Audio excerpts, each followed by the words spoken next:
Hi, welcome to SourceFed. I'm Joe Beretta. And I'm Joe Beretta. One of us will have to die.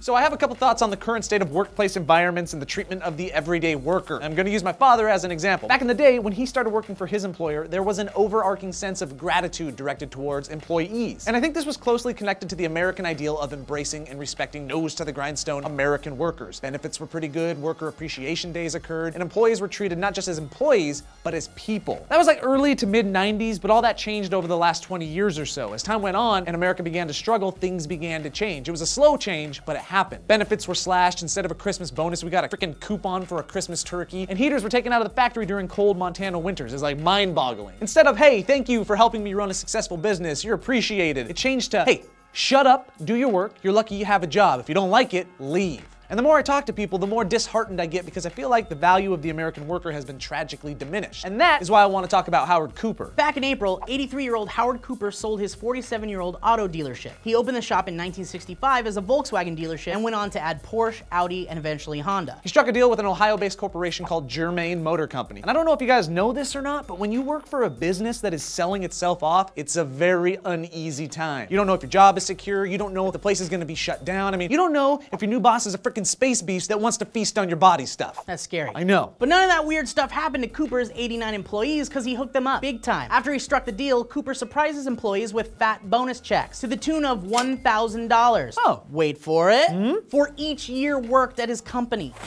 Yeah. Some of these people were with Cooper from the start. A 26-year mechanic who was elated by his $26,000 surprise said, "I was shocked. You just don't expect something like that." And he's right. People don't expect that kind of stuff anymore. He was one of many teary-eyed employees shocked by Cooper's unexpected gift. Why did he do it? I mean, he didn't have to. He could have just hightailed it off to retirement land, but he said, "I wanted to thank my employees, and that was a way I could do it. I hope it makes a difference in their lives like they made in mine." See that? You see that? That's the gratitude that I'm talking about. He knows he wouldn't be where he is without the efforts of the other guys. And he took it a step further when he was shopping his life's work around. Instead of selling to the highest bidder, he struck a deal with a company that guaranteed employee retention. This guy's awesome because he cared. Exactly. People like to use the phrase business is business, or if nothing personal, it's just business. But that's the thing, it's always personal because business is people. And Cooper is one of the few people that takes that sentiment to heart. Successful businesses are the brainchildren of hardworking visionaries like Cooper, but those businesses are built upon and supported by the backs of hardworking, dedicated employees. Taking care of my employees was important to me. Quote, Howard Cooper. I love this guy. He's a good guy. And P.S. also, I love my dad. He worked hard for us. I love you, Dad. Aw, and I love my dad too. Can I just throw that in Yeah. there? I love you, Dad. Dads are awesome. Yeah. Pause this video, go downstairs,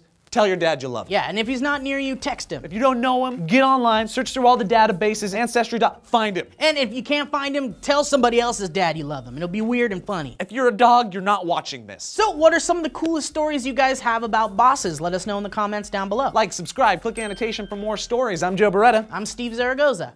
Double bye.